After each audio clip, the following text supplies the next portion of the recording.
Ada yang bilang katanya, garam kalau terlalu banyak bahaya.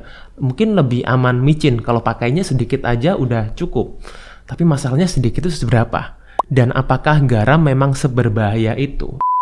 Halo Sobat Sehat, jumpa lagi bersama dengan saya Dr. Hans di channel SB30 Health ini di episode Panas, Panduan Nutrisi Tanpa Sensor. Dan kali ini yang akan saya bahas topiknya adalah mana yang lebih bahaya, garam atau micin. Simak setelah yang satu ini.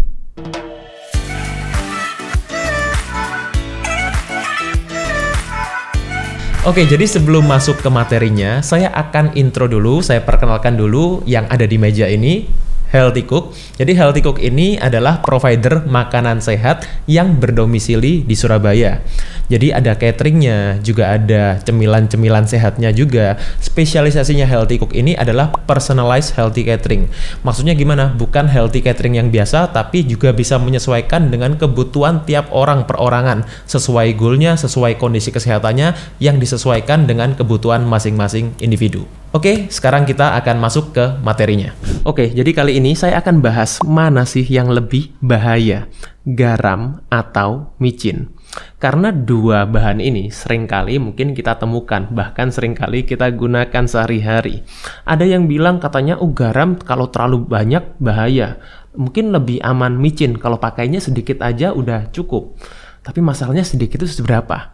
Dan apakah garam memang seberbahaya itu? Yang katanya banyak orang bilang, ini bikin darah tinggi, bikin masalah kesehatan, sakit jantung, dan lain-lain. Oke, kita bahas dulu.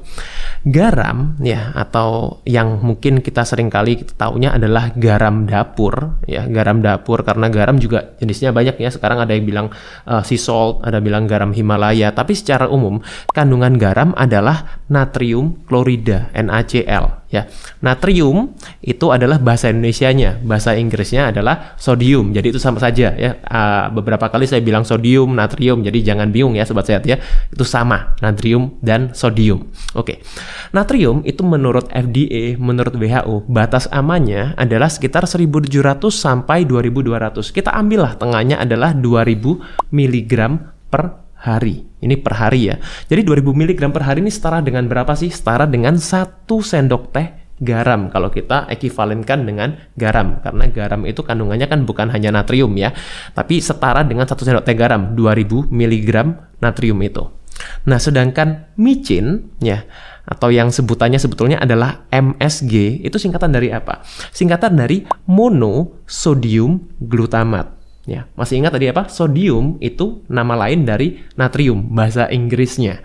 Ya, glutamat ini yang seringkali orang kenal adalah dengan asam glutamat. Banyak orang berpikir, glutamat kan terkandung di makanan-makanan alami juga. Ya, bukan cuma MSG, jadi aman dong. Bahkan ada beberapa orang yang mungkin sudah tahu juga, ya, saya pernah menjelaskan sebelumnya, glutamat bahkan terkandung dalam ASI.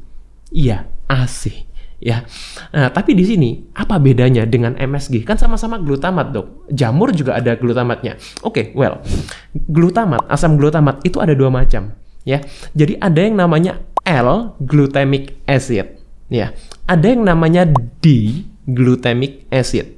Kenapa kok saya perlu menjelaskan mengenai ini? Karena L-glutamic acid itu selalu berikatan dengan protein. Di mana protein itu ya seperti yang saya sebutkan tadi, di beberapa makanan ya, jamur bahkan ASI kan juga mengandung tinggi protein juga ya. Sedangkan D-glutamic acid ini adalah asam glutamat yang sintetis. Ya, salah satunya adalah MSG ini gitu. Jadi jangan berpikir semua asam glutamat itu sama ya. Jadi ada yang alami, kalau alami L-glutamic acid itu selalu berikatan dengan protein. Sedangkan D-glutamic acid itu bisa tanpa berikatan dengan protein. Nah, batas maksimalnya, kalau nggak banyak-banyak, kalau nggak berlebihan kan nggak apa-apa. Oke, sekarang masalahnya kalau kita perlu tahu nggak berlebihan itu berapa banyak. Kita lihat dulu ya. Batas maksimalnya menurut IFSA, ya salah satu organisasi kesehatan, itu adalah 30 mg per kilogram berat badan. Itu adalah batas maksimal dari batas aman dari MSG. Jadi untuk orang misalnya yang beratnya 70 kilo, ya, berarti berapa? 2100 mg MSG. Ini 2100 mg ini setara dengan berapa sih? Setara dengan setengah sendok teh. Pertanyaannya, apakah Anda memang menggunakan setengah sendok teh per hari, ya, ataukah lebih? Ya, itu yang pertama. Yang kedua, nggak tahu. Yang penting nggak banyak-banyak. Kalau saya beli makanan di luar, kira-kira bisa dihitung nggak berapa MSG-nya? Kalau beli makanan-makanan produk yang ada di mungkin di swalayan, di supermarket, di minimarket, dimanapun, kira-kira dituliskan nggak berapa MSG yang digunakan? Bisa tahu nggak? Nggak berlebihan. Jadi bagaimana cara mengukurnya? Itu ya. Jadi ini yang cukup sulit dan itu sebabnya kenapa saya mengencourage, menyarankan supaya MSG ini dihindari. Masalahnya MSG ini tidak selalu dituliskan MSG. Jadi ada kurang lebih sekitar 20 nama lain dari MSG. Jadi buat kalian kalau mungkin buat sobat sehat yang berpikir, oh ini nggak ada MSG-nya. Siapa tahu ada nama lain yang ditulis di produk itu. Jadi tidak selalu dituliskan dalam bentuk MSG.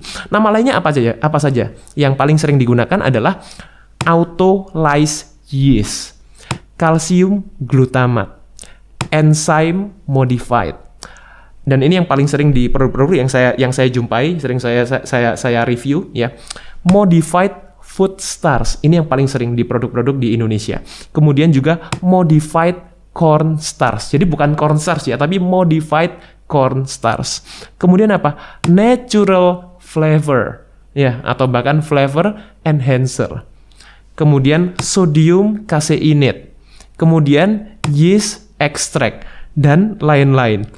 Well, dari sini kita bisa lihat, jadi tidak selalu namanya itu dituliskan MSG, tidak selalu dituliskan mononatrium glutamat, tapi juga bisa dengan nama-nama ini. Jadi ini yang juga perlu sobat sehat perhatikan. Kita touch lagi, kita balik lagi ke garam. Ya.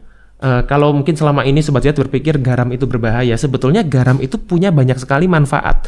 Dan di sini saya share adalah 5 manfaat penting ya, meskipun bukan cuma 5 ini ya, tapi di sini saya bawakan 5 manfaat penting dari garam.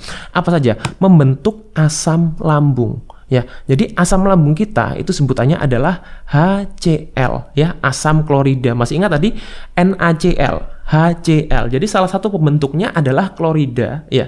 Ini untuk membentuk asam lambung. Dan asam lambung kita ini manfaatnya sangat banyak. Jangan berpikir asam lambung ini sesuatu yang jelek ya. Asam lambung ini memiliki manfaat sangat-sangat banyak. Apa saja? Asam lambung ini untuk mencerna protein, untuk digest protein yang kita konsumsi di lambung kita, untuk membunuh mikroba, termasuk virus, bakteri, parasit, jamur, dan lain-lain, untuk menghasilkan enzim juga, jadi men-trigger enzim di pankreas kita untuk keluar juga, untuk mencerna makanan ya. Jadi banyak sekali manfaat asam lambung. Orang yang punya masalah asam lambung itu terjadi seringkali karena kekurangan asam lambung yang baik. Itu. Yang kedua adalah untuk support kelenjar adrenal kita. Kelenjar adrenal ini untuk memproduksi yang namanya adrenalin, kortisol, dan lain-lain. Kemudian untuk menjaga imunitas. Karena apa? Ini berhubungan dengan resistensi insulin. Yang mungkin perannya nanti akan saya bahas di next time ya, supaya tidak terlalu panjang di sini. Kemudian untuk menghidrasi tubuh kita. Untuk menghidrasi tubuh kita, kita tidak hanya perlu air, tapi kita juga perlu yang namanya elektrolit, dan salah satunya terkandung dalam garam ini.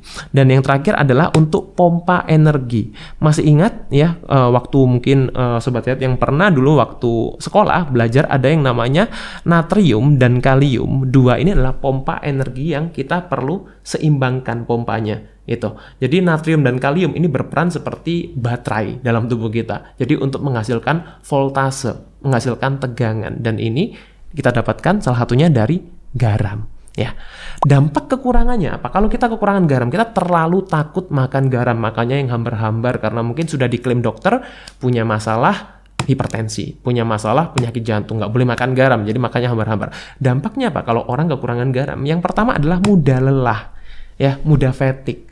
Kemudian keseimbangannya terganggu, bahkan keseimbangan pendengaran. Itu. Jadi kalau bahasanya orang biasanya bilang agak budek, ya. Kemudian juga moody. Kenapa moody? Ya, karena tadi ini salah satu yang mensupport kelenjar adrenal kita untuk menghasilkan hormon stres. Jadi ini menyebabkan orang juga moody ketika mereka kekurangan konsumsi garam. Nah, sedangkan manfaatnya, oke, kita touch dulu sebelum kita touch ke manfaat MSG. Ya, kita touch dulu ke masalah kelebihan garam. Nah, Banyak orang berpikir kelebihan garam, ya. Ini yang membuat orang masalah, ya, membuat orang punya masalah kesehatan. Pertanyaannya sebetulnya, apakah betul karena kelebihan garam atau karena kekurangan kalium? Apa hubungannya? Ya. Jadi masih ingat yang tadi saya jelaskan sebelumnya mengenai natrium dan kalium ini bekerja secara bergantian. Jadi dia itu seperti jungkat-jungkit konsepnya. Di sini bisa sobat sehat lihat ya. Jadi ketika di sini natrium itu terlalu tinggi, ya, itu bisa menyebabkan dampak kaliumnya kesannya adalah terlalu rendah, ya. Atau juga bisa terjadi karena kita konsumsi kaliumnya terlalu rendah. Makanya ini menyebabkan natriumnya adalah kesannya terlalu tinggi dalam tubuh kita. Itu. Nah, natrium yang terlalu tinggi, ya, ini yang seringkali dikorelasikan, dihubungkan dengan penyakit jantung, stroke, hipertensi, dan lain-lain. Nah, ini disebabkan dalam arti banyak orang berpikirnya hanya karena kelebihan garam, padahal juga bisa terjadi karena kekurangan kalium. Nah, kalium ini didapatkan dari mana aja? Dari sayuran hijau, dari alpukat, dari air kelapa, dan lain-lain. Jadi ketika kita kurang makan sayur, ya, dalam arti kita kekurangan kalium, ini bisa menyebabkan efek kesannya di dalam tubuh kita, natrium kita berlebihan. Memang bisa terjadi karena orang mungkin konsumsi garam yang terlalu banyak, tapi jarang. Yang paling sering apa? Yang paling sering adalah orang terlalu banyak konsumsi ultra processed food atau makanan yang highly processed. Contohnya apa? Smoked beef, bacon, sosis, nugget, chips, apapun jenisnya. Jadi karena apa? Karena untuk mengasinkan satu panci sup, kita tidak perlu satu panci garam kan. Seringkali orang juga tidak menambahkan garam yang garam beneran itu tidak berlebihan juga. Tapi ketika mereka konsumsi makanan-makanan yang ultra processed food tadi ini, yang menyebabkan mereka kelebihan natrium gitu. Atau sebaliknya tadi, kekurangan kalium. Jadi mana? Sobat Sehat, cek sendiri. Mana dari pola hidupnya Sobat Sehat yang selama ini dilakukan. Kita akan sekarang supaya fair, kita akan bandingkan apa manfaat MSG. Ya, tadi kan sudah manfaat garam ya.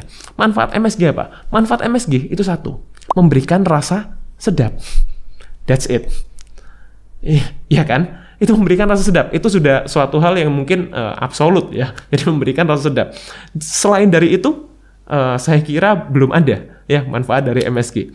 Tapi dampaknya MSG apa? Yang pertama, dampaknya bisa menyebabkan ruam kulit. Jadi kemerahan-kemerahan pada kulit itu bisa disebabkan karena overkonsumsi MSG.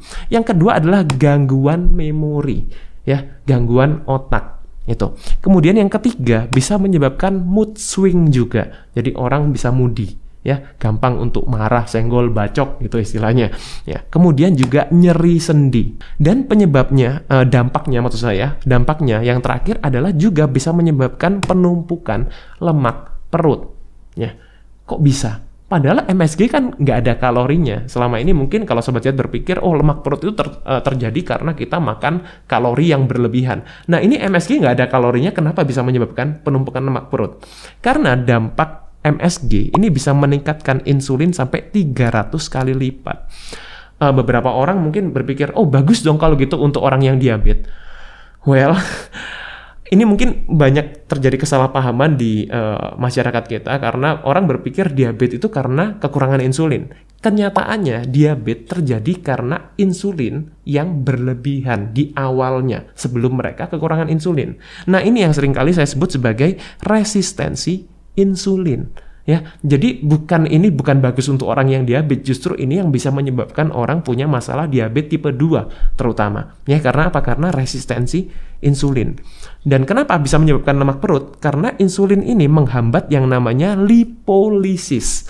Jadi lipolisis adalah pemecahan lemak di dalam tubuh kita untuk dipecah menjadi energi. Dan insulin ini adalah polisinya. Kalau kita insulin dalam tubuh kita terlalu banyak atau dipicu terus-menerus, ya, salah satunya karena MSG ini yang menyebabkan nafsu makan kita juga bertambah. Ini menyebabkan insulin ini menyebabkan menurunkan atau menghambat lipolisis. Kita sulit untuk memakai cadangan lemak kita menjadi energi. Akibatnya apa? Akibatnya menumpuk. Nah, jadi ini adalah dampak MSG yang mungkin selama ini Sobat Sehat mungkin jarang tahu atau mungkin belum pernah tahu, dan kali ini saya share untuk pertimbangan ya, untuk dipikirkan lagi. Jadi selama ini kalau buat Sobat Sehat yang suka konsumsi MSG, apalagi mungkin sering makan di luar, sering makan di restoran, ya mungkin perlu dihindari, perlu dicari makanan-makanan yang ya lebih minim lah, karena memang MSG ini sulit untuk dihindari. Jadi saya harapkan dengan mengetahui ini, at least kita sekarang lebih aware. Sobat Sehat lebih aware, jadi tidak merasa kalau MSG ini sama saja dengan garam, MSG ini tidak punya dampaknya untuk kesehatan, tapi lebih diperhatikan lagi. Kita lebih aware dengan konsumsi atau makanan-makanan yang mengandung MSG di produk-produk kemasan. Semoga informasi ini bermanfaat dan semoga bisa diaplikasikan buat Sobat Sehat yang mau menonton video dalam versi yang podcast, versi ngobrol-ngobrol saya dengan Dr. Sung, bisa cek di 3H, Hidup Happy Healthy. Stay fit and stay healthy.